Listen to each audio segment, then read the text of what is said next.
There's a hidden pressure of looking fine while feeling overwhelmed. If you're the one that everybody relies on, but lately you're starting to feel mentally full, flat, or like you can't switch off, this video is for you. There's a type of pressure that doesn't really look like pressure at all. I mean, from the outside, everything can seem absolutely fine. If somebody sees you, they think, oh yeah, they're kind of fine, you know? But you might be like getting things done, you're showing up, you're very, very steady, and you have a lot of people that rely on you. And because of that, it's very, very easy for no one to notice what's actually building underneath inside of you. Now, what's the reality? What's really going on here? Well, you don't fall apart. You keep things moving. You always are handling what's in front of you. And then you move straight on to the next thing. Does that sound familiar? And over time, that becomes part of your identity. You're always looked upon as a person, that one person who can always handle it, who stays calm through everything, you know, when things are going wrong. And you're the one who doesn't make things harder for other people because they can always rely on you. You're always going to be there.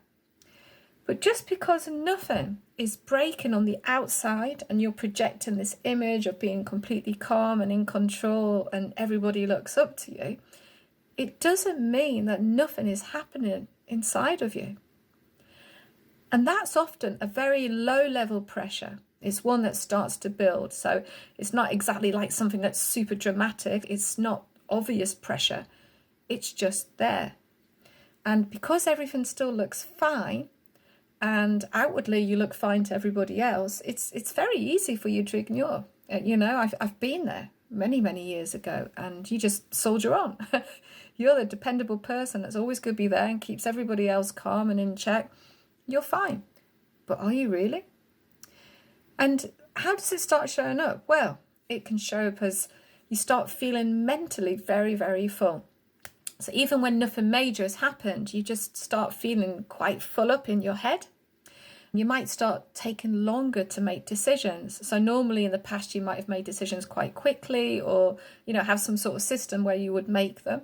And now all of a sudden you're getting a little bit indecisive and not as quick as you used to be. Also, you could be feeling slightly on edge. So it's not really enough to justify stopping just yet, but just a little bit on edge. Something's just not quite right. And you could also be struggling to switch off. So even when you have time, so when you have some time in your schedule where it's you time, where you're meant to just relax and switch off a little while, you find it really hard to actually relax, like you're always on. So you just carry on. You just carry on like normal. And this is the problem. This is where emotional intelligence actually matters in your life. It's not in the way it's often talked about. It's not something that you actually perform in your life, but it's something that you start noticing, because emotional intelligence in practice is being able to recognize what's building internally inside of you. And it's recognizing it before it starts affecting how you think, how you decide, how you make decisions, and how you respond to people and different situations. So when you're the one person that people rely on, you don't always give yourself that space that you need in your life. You are sort of moving quickly from one thing to the next. You're staying composed, as I mentioned earlier, and you're keeping things very efficient in your life. But without realizing it, you are starting to make decisions from a slightly more pressured place. And that's where things begin to shift and start changing in your life. So most people who are in this position, they you know, possibly like yourself right now, you don't need more advice. You certainly don't need more strategies, because you're probably somebody that's already got 10 strategies.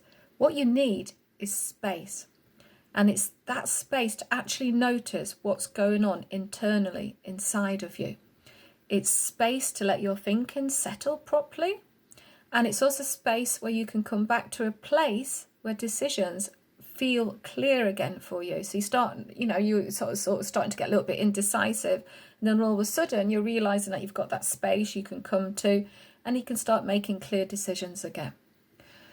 So something that starts with something very, very simple, and how you can do is it's just pausing long enough to ask yourself, what am I actually carrying right now?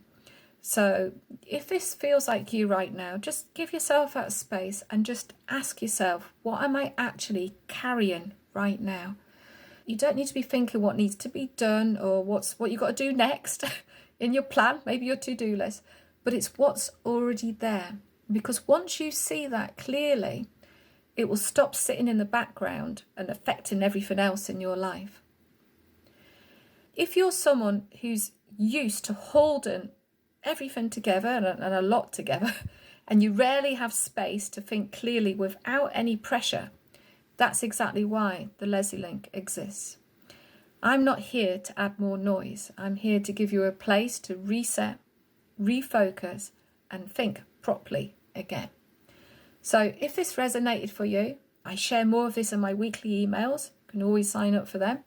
And if you ever feel like you need a structured hour to think things through properly, you could also look at my Check-in with Sally sessions. They're always there on the website. It's just bearing in mind that there's a type of pressure. It doesn't look like pressure. So from the outside, everything seems steady, but internally, things can start to build in ways that are harder to recognize.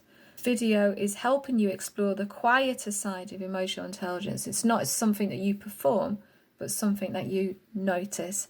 And it's a space for you to step back, reflect, and think more clearly again. And if you'd like more of this, please join my weekly emails, and I write about this every week. Okay, bye for now.